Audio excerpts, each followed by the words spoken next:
Well, good evening. This is a very, very special night of the week, and I certainly look forward to sharing with you tonight. And remember, every Wednesday evening at 7 p.m.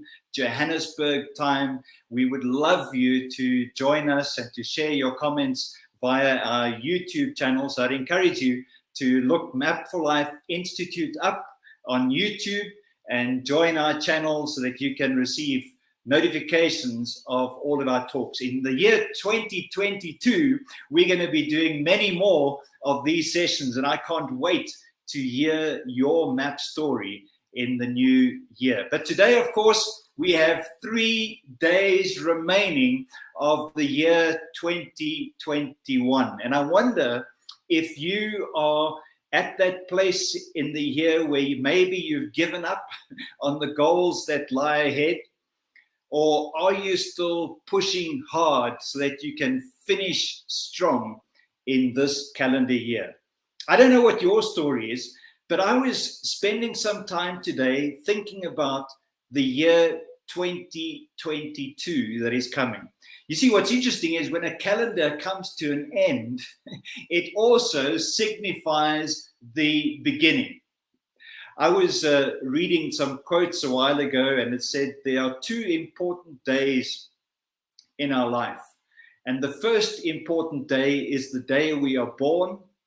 And the second most important day is the day we find out why.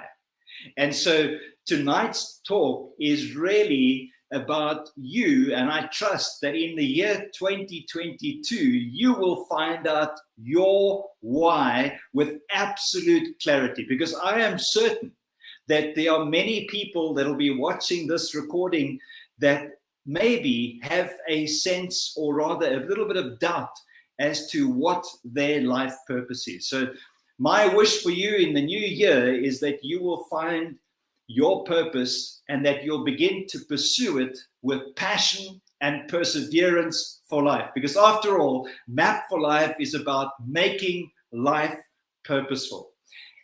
My message this evening is to introduce to you a new word, a word that maybe you've never seen before. And of course, the one thing that I was good at when I was at school was creative spelling. And so this is one of those opportunities where I can actually use my ability to create new words. And of course, if you take a look at this word, you will see right in the middle the word habit. And that should link, or rather give you a clue as to what this evening's talk is all about. But if I pronounce this word to you, it will remind you of another word, because you see, when you pronounce this one, it is the word Grhabity, which sounds very similar to another term that you are familiar with, and that is the word gravity. And the reason they sound similar is because they behave similar. And these two are dealing with something really important, which I will share with you on the screen in a moment. And that is that gravity is the force that lies between the habit and its habitat. And so I've been thinking a lot about the language that I speak. Yeah, you may have noticed that I speak English, but I speak it with an accent.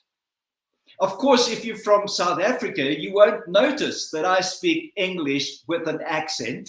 But if you are living in America, or if you're living in the United Kingdom, or if you're living in Australia or any other country where English is spoken, you will notice that my accent is different. And you know something, this language of English is something that over the years I have become rather protective of. But strangely, when I think about it, I recognize that I have the ability to speak any language I choose. In fact, not only do I have the ability to speak any language that is currently spoken on the planet, but I am able to create a new language, like this very word that I'm sharing with you this evening. You see, you and I have an incredible ability.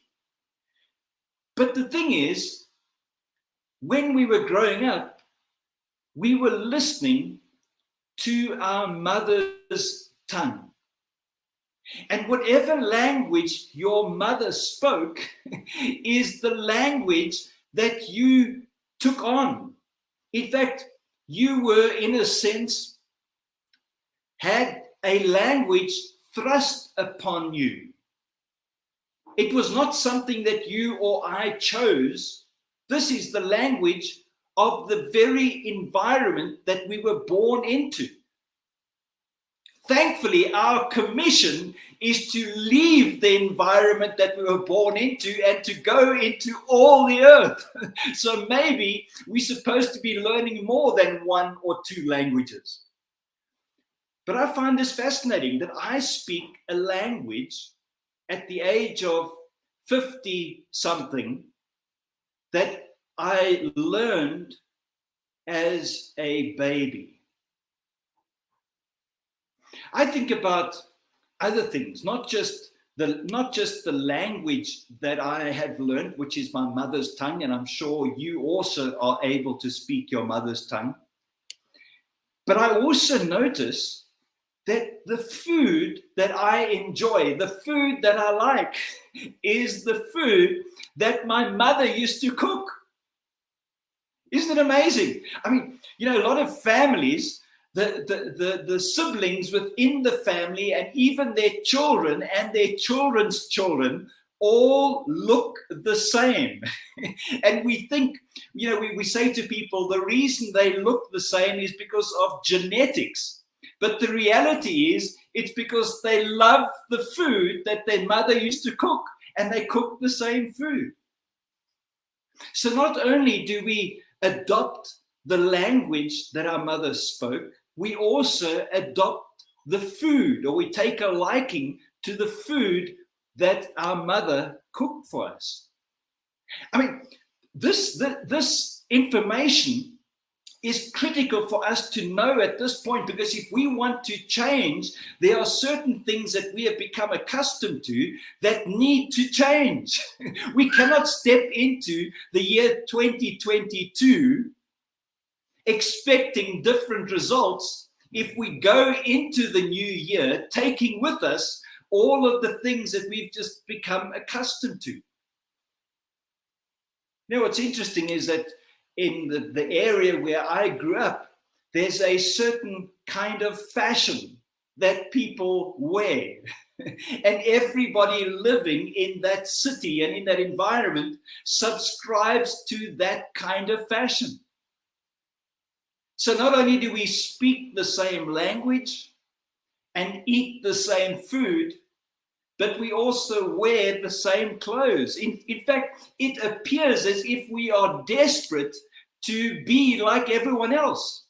It seems like we have stepped out into the world to conform to the things that are around us, instead of taking hold of our birthright and stepping into the world to transform it.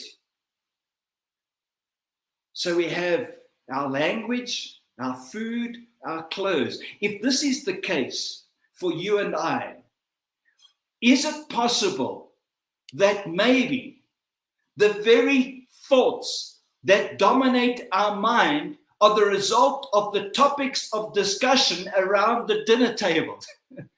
If you think back to being a young person and you listen to the stories from mom and dad and grandpa and granny, is it possible that those stories have shaped your thoughts?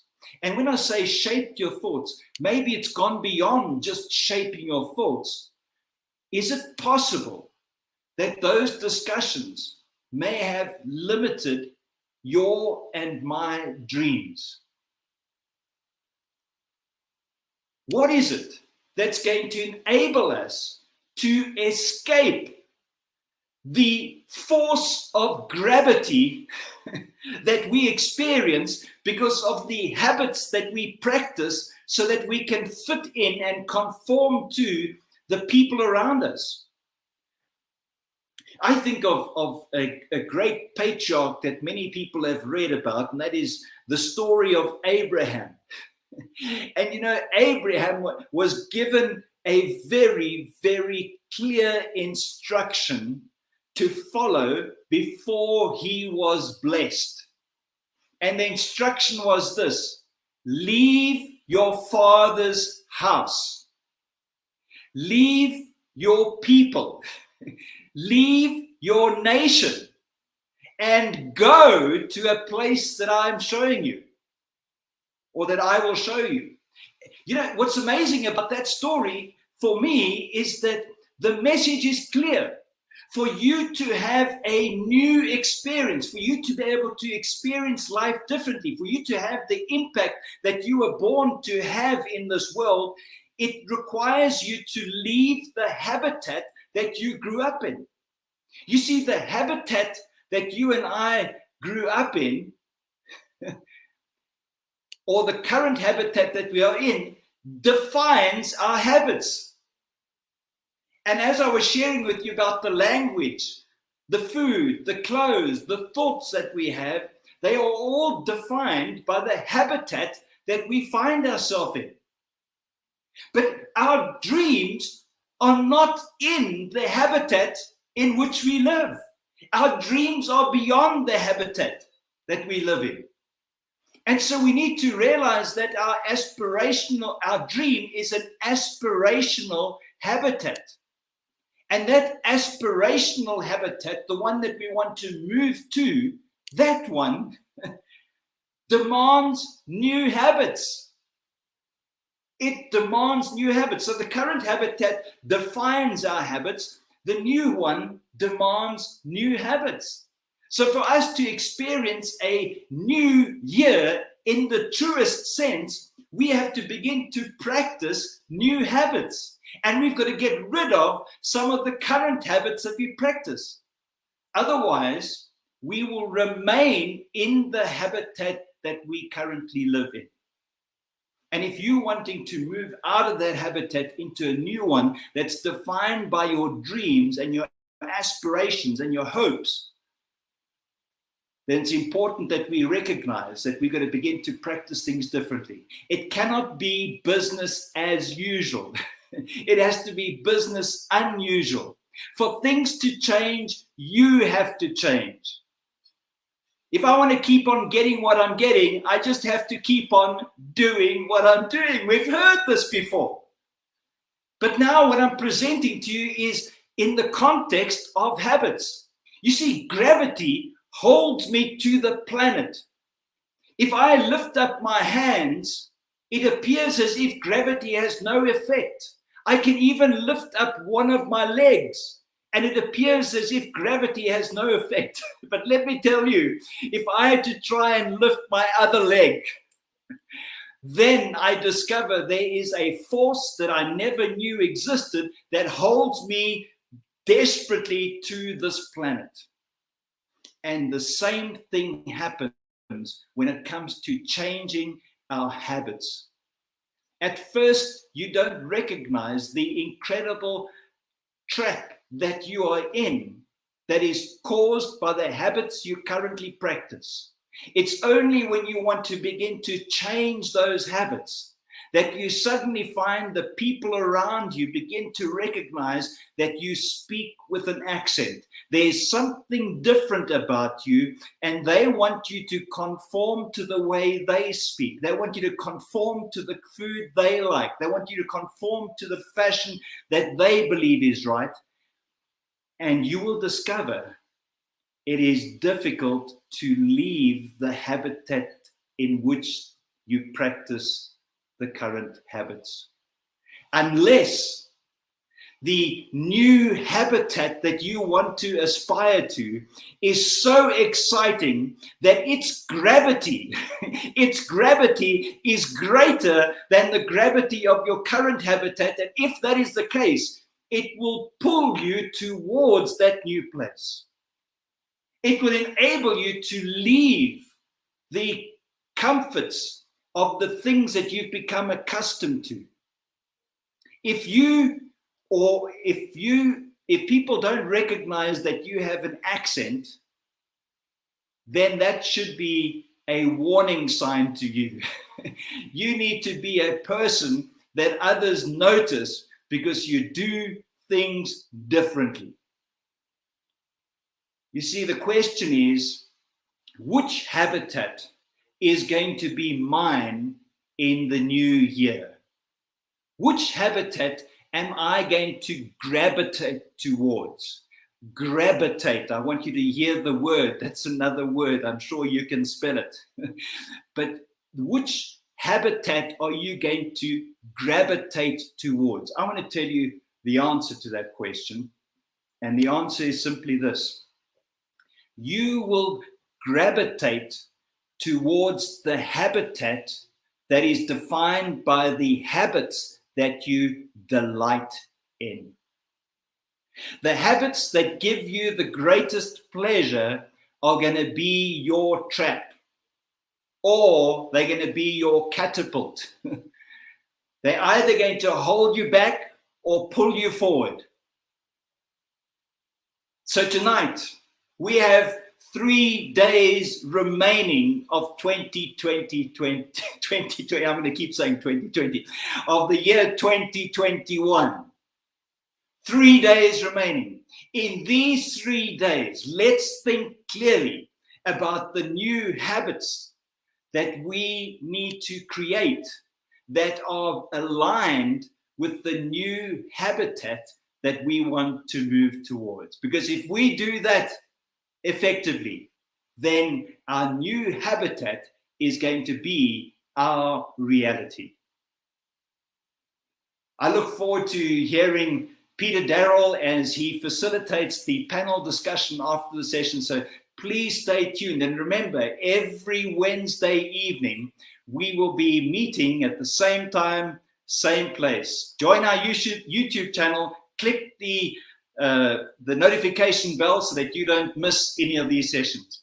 Thank you for joining. We'll see you next week, Wednesday, but stay tuned for our panel discussion.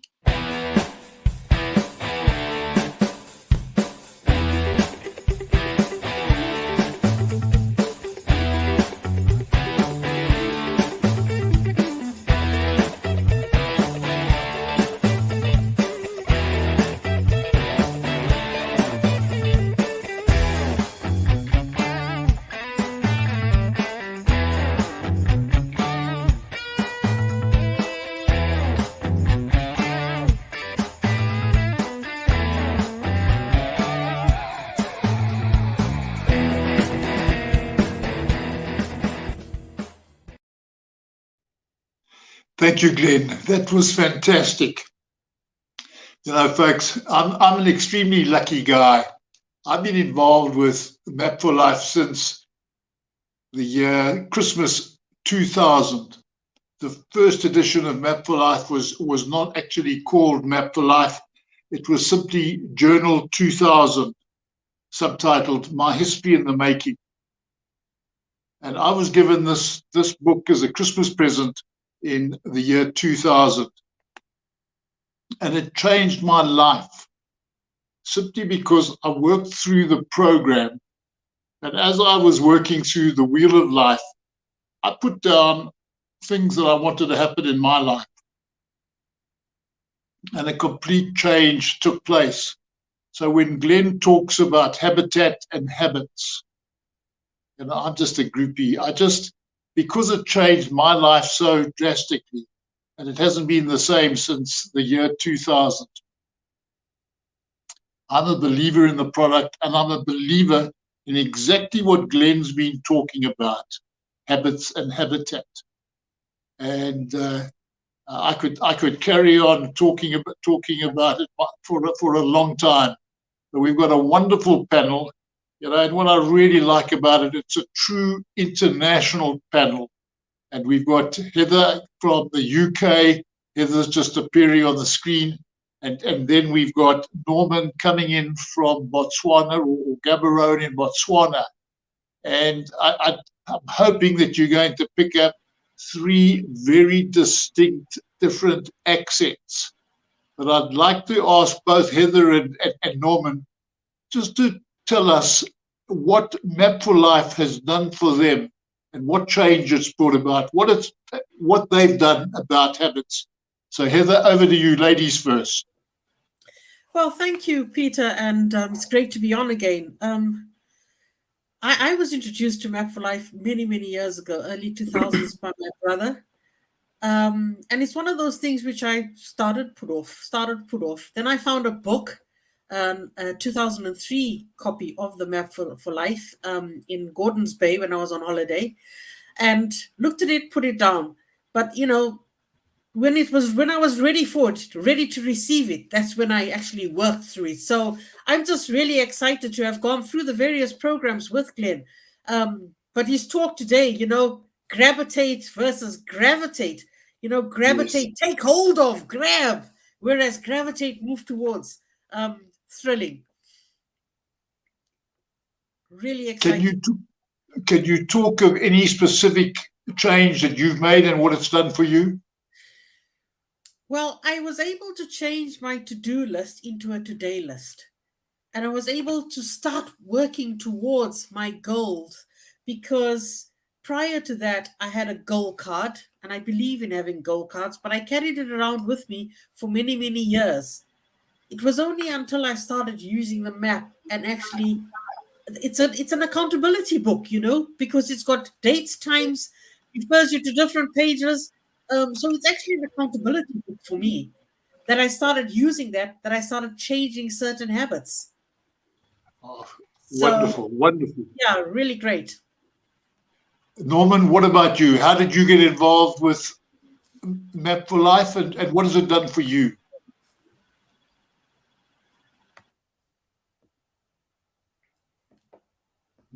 Norman, I can't hear you. Are you on mute, or are you? Norman, we've lost Norman.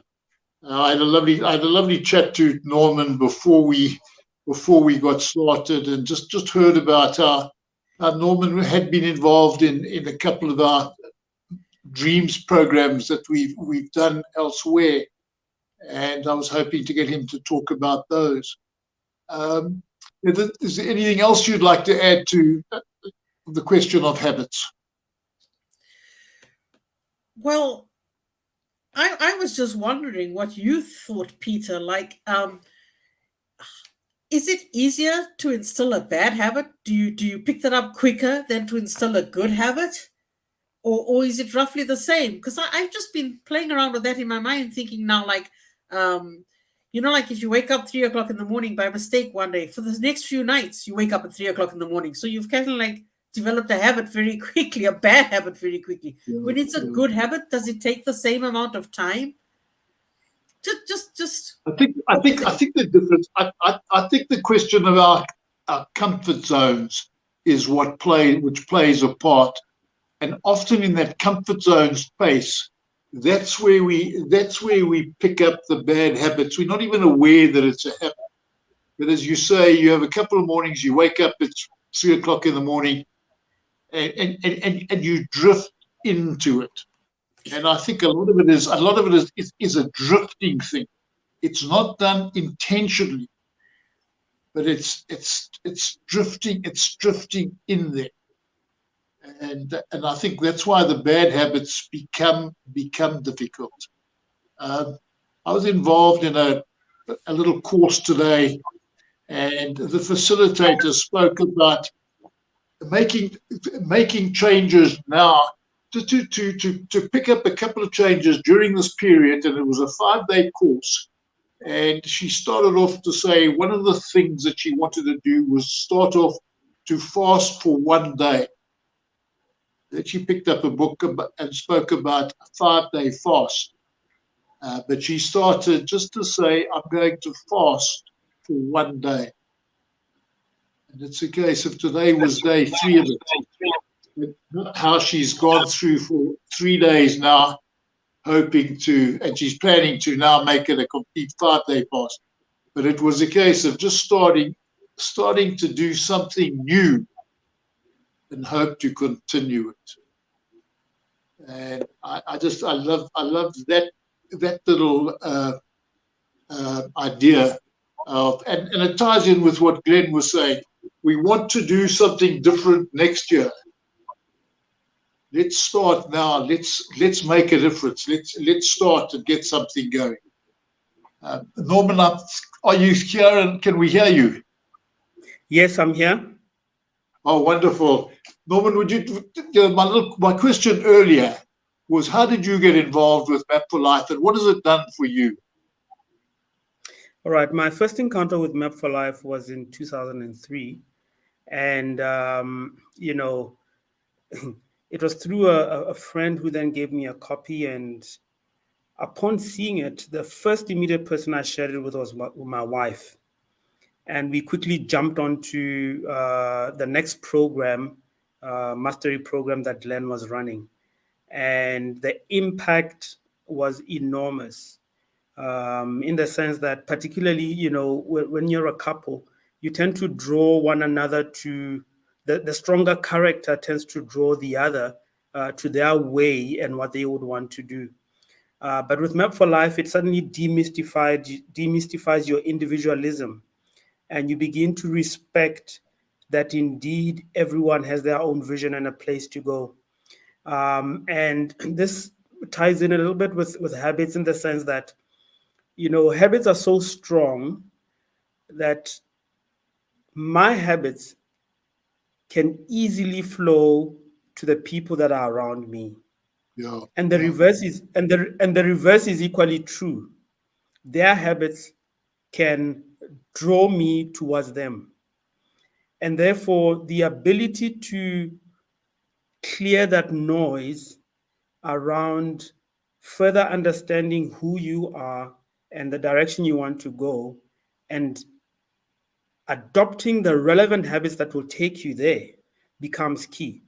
So in other words, this element that I call noise, you know, can come from different directions. Like I said, from people around you, or what Glenn also referred to earlier, which is, you know, the background, the history, the, you know, and the impact, you know, either your folks or your teachers or whoever it might have been in the past. And these lie so much in your subconscious such that you automatically gravitate towards those. So one of the things I've seen gives me victory to stay consistent with my habits is just to monitor, you know, my emotions. Whenever I see myself dropping out of a particular habit or something creeping in that's taking me away, I ask and listen to my emotions. And my emotions are my internal soundboard to say, look, you know, you are either getting off track or on track. And the ability to then respect yourself for who you are and respect the direction with which you are going becomes paramount and key. Wonderful, wonderful. Do you have an accountability partner? You spoke about starting off with your wife, and do you regard her as your accountability partner? She's my accountability partner, and believe you me, I started earlier with Map for Life, but she surpasses me around, you know, the consistency, and therefore I draw from her strength around consistency, and she draws from my strength around structure. And therefore, in that way, we complement one another. You know, one of the things also is to really admit that we are not always 100% complete. But if you find a strong accountability partner who really complements and closes the gaps where you lack, then the journey towards, you know, your purpose and making an impact in life becomes lighter.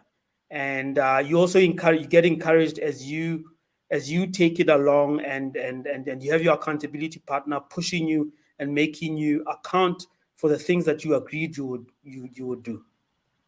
Wonderful. I'm totally on the same side as you when it comes to that. Heather, you spoke about the book, and I wrote it down, and you called it an accountability book. Would you just like to enlarge on that statement? Yes, because when you're going through the map for life and you've got your habits and you've got your questions as you go through the year and your weekly schedule, when you go to your week and you've started your new habit and you're supposed to be doing something every day, when you get to that week and you're ticking off what you've done, that's making you accountable for what you haven't done as opposed to what you've done. So, working through the book itself, the blueprint, will really help you be accountable throughout your journey, because sometimes you might not have an accountability person in the sense as Norman is blessed, he has his wife, but sometimes couples do not work on something like this together. So you've got to have something else. And another thing with the map structure is the people and the forums that we have. But I just have a question there for Norman. You spoke about emotions affecting your habits, engaging. Now, emotions versus feelings, like if you're instilling a new habit, like I'm going to go to church every Sunday. Some Sundays, somebody might wake up and think, I don't feel like going today. I really feel horrible. So sometimes, don't you think that the mind has got to override the feeling and emotion so that you continue with the good habit? Yep, actually, my point is exactly what you're saying now, which is I use emotions as a trigger, okay? Because oftentimes we don't listen to ourselves. And then we find ourselves either not doing what we are supposed to do. But the moment, exactly what you said, I don't feel like going to church this Sunday, right there, it's coming in from a point of emotion. And my thing there is that listen, assess, and ask yourself further questions. What is it that is making me feel that way? What is it that's making me feel like I shouldn't go to church, or I shouldn't be embarking on this activity or this regular activity, which is now supposed to be a habit?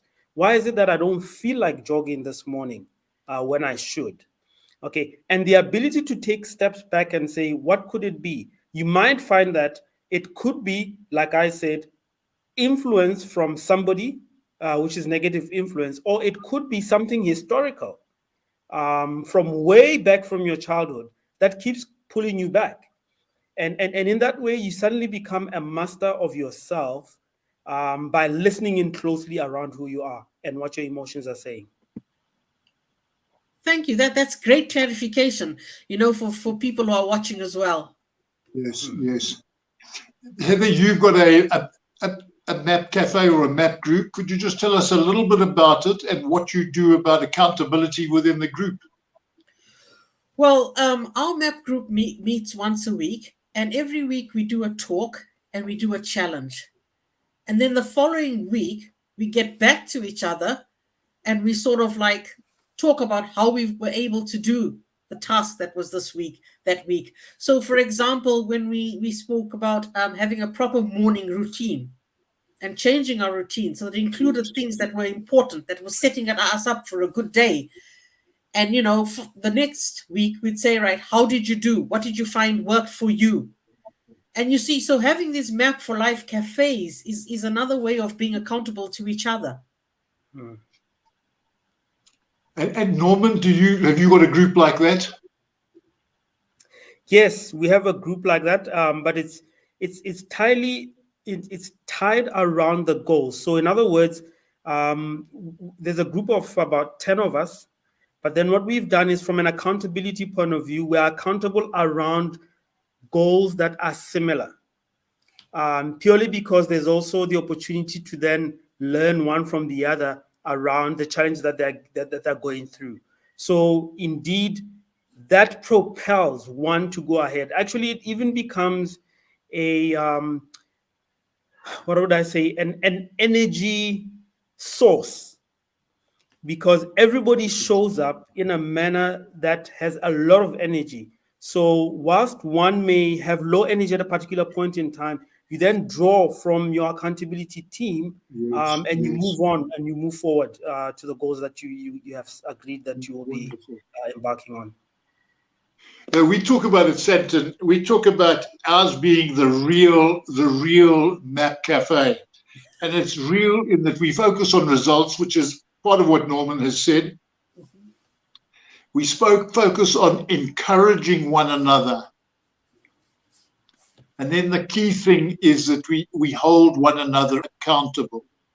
And I think that's such an important aspect of the whole program. We need to have these accountability partners around us, encouraging us and supporting us, and just keeping on track. And then the third one, we talk of leveraging on one another. But I think we could become a little bit like that coal, and how that coal will fall out of the fire and roll away, and eventually it'll go out. Whereas if you keep it in the fire, and the warmth from the Map Cafe, I think is so important. And that's why I think it's important that we have these Map Cafes around the world, and providing that sort of thing to help people create these new habits and to transform themselves. I just love the concept of habits, and it's something that I talk about all the time. And I talk about tracking habits. I talk about stacking habits. And where I talk about stacking habits, it's a case of counting the habits. And then you reach the stage where it's a case of, well, I've been doing this for so long. I've got to keep on doing it. Otherwise, it just breaks down, and it's easy to fall into those bad habits. Any comment on that statement? Yes, I also think that you should improve on your habits, because the map does design us to start a habit and then keep adding to that. You can actually improve on your habits. For example, you want to read a Bible verse a day. At some stage, you've got to increase it to a chapter. At some stage, you got to do some reflection on the chapter. You got to keep on challenging yourself. And just another thing, you were talking about that coal, and how the Map Cafe is actually bringing the fire together and making it warm. Sometimes people approach groups and support units as, what am I going to get out of it? But I challenge viewers today to say to you, what am I bringing to the group? How am I going to exercise others? So that's just another thing we can think about. Yeah, no, true. I mean, I agree entirely. I mean, Map for Life, after all, is really about personal mastery, and moving in the direction of your purpose. And we have mastered a lot of things, but unfortunately, those things are also wrong. We've mastered wrong habits, we've mastered wrong routines, we've mastered quite a number of things that are wrong. And to the point, we now have to learn to master those positive things. And therefore, it's important, therefore, because it leads to growth. I mean, today's talk really was about moving from from your current to the future habitat. And we have to then master and learn to master it in terms of taking the steps necessary around our habits with consistency. What are you going to take out, and what are you going to do between now and the new year? I've already started preparing my map book, because, it starts right away. But the most key thing that I took from Glenn's talk today was, we always talk about gravitating, moving from one point to the other. But the fact that he created a new word that, gravitate, it's just making me think, man, I can't just move from old habits to new habits. I got to go out there and grab these new habits and, just get excited about them and work towards them. Put that energy there. So I love the new word. Yeah. Lovely. Lovely. Yeah. I mean, for me, the last 3 days have really been around just reminding myself of who I am, having invested a lot around just, who are you, your personality type, having written my vision statement, my purpose statement, and mission statement. That's where I am, because, the compass can slightly move, and you need to recalibrate. And, as you recalibrate, suddenly it draws you back to the original place where you should be. It gives you the energy to even want to quickly get into the new habits that you are. It becomes exciting. It becomes something that is very energizing. So I find that, just reflecting on, but who am I? Where am I going? What is my purpose? Becomes key as a component of, propelling you towards your habit. The two to me are so linked, and that has been my experience within actually beginning yesterday. And I'm continuing just to reflect and read. We do personality tests, we do psychometrics, we do all sorts of things as we journey and we want to grow. And the moment you just really look at those things, your compass and your bearings come back into picture. Yeah. And when you put the habits on, it just becomes an exciting and you journey, and you start suddenly look forward to the new year. Yes. Absolutely. Just before we started the show, Norman and I were talking. At that stage, we could see this word Grhabity. We didn't know what it meant, and we tried to work it out, and we couldn't. And we were really just talking for the sake of talking. But I sort of spoke about this time of the year, and I spoke about momentum. And what I'm thrilled about here, this is the third last evening of the year. We've got some momentum going, that we're talking about creating new habits. We're talking about movement. We're talking about momentum. But we've kept the momentum going by meeting like this. All too often, folks say, wow, it's a great idea, but hang on a second, we've got Christmas, and we shut up shop. And then we say we'll open again in the new year. And then, well, look, this first week, it's too close to the new year, so we'll go to the second week. And suddenly, before we realized it, we've written off December, we've written off January. But here we are with momentum going, the third last night of the year, talking about these things. And I see a note coming up, keep the momentum, swim upstream.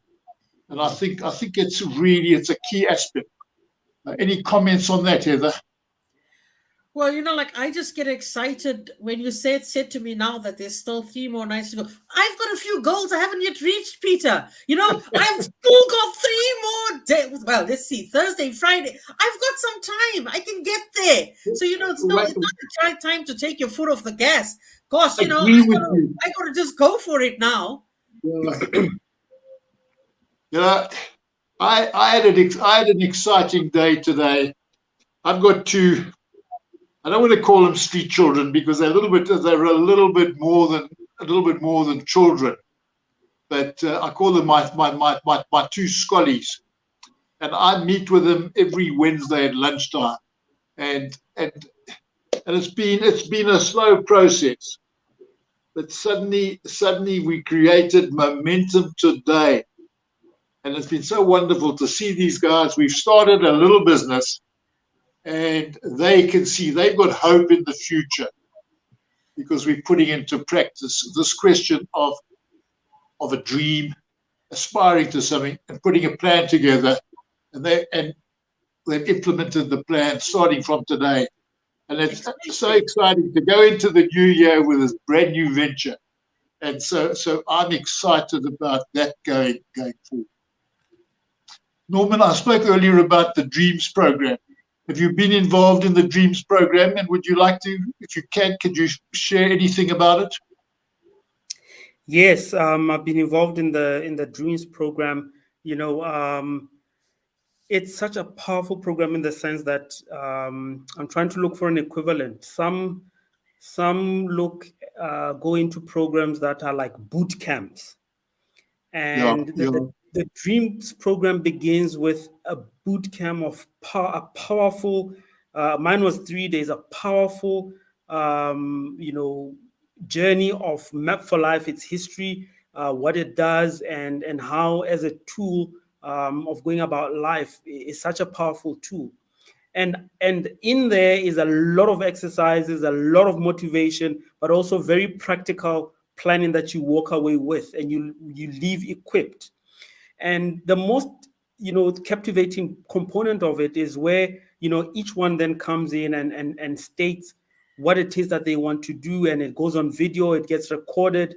And right there, that is where, for me, when you talked about momentum, it is that moment that then is captured and becomes a key life-changing component that you then use and focus on.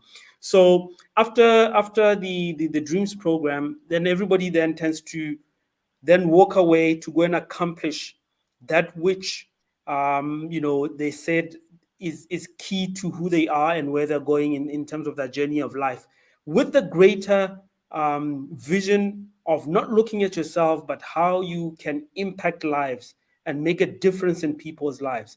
At times it begins with, hey, I want to start this business, I want to do this. But the key question is, what the program does, it helps you reflect, okay, then after your business, then what? And it is out of that I have found that there's a group of 5 of us now here in Botswana who are really gunning out for those initiatives that we had said we're going for. And it's been a great journey after momentum. I mean, after my journey, for example, I think I've attended 2 personal mastery programs. But when the Dreams program came again, it was like rejuvenating, re-energizing. And I would recommend anybody who hasn't been on that program that, should an opportunity come again, it's such an important life-changing event. Yeah, wonderful. Heather, anything you could add to that?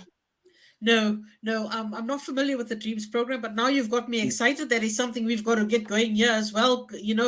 Glenn's got to come up to the UK and do something up here as well. I like that. Lovely. I just want to share one little story on the Dreams program, and it's an incredible story. I was introduced to a guy visiting Johannesburg from Madagascar, and I thought it was, how do we get together? And I said, well, look, I meet with a Map for Life at a map cafe, and this is where we meet. Come and join us. And he came and he spent a couple of weeks with us attending the program. And then when Glenn said, we're going to Madagascar and we're going to run a Dreams program in Madagascar, and it was a case of, I put him in touch with Fazo. Fazo had a dream in Madagascar that he wanted to make chocolate. And as a direct result of the Dreams program, Fazo is not only making chocolate, but he's exporting chocolate from Madagascar to Switzerland. Wow. Is that not a case of changing his habitat and so on? And I think it's just, a powerful story about what the MAP program can do for people. And I just think it's wonderful, and I think that's a wonderful place to end. So to all of our listeners, I say, make the most of these last 3 nights, and let's make 2022 a year to remember. Good night all. Good night. Good night. Thank you.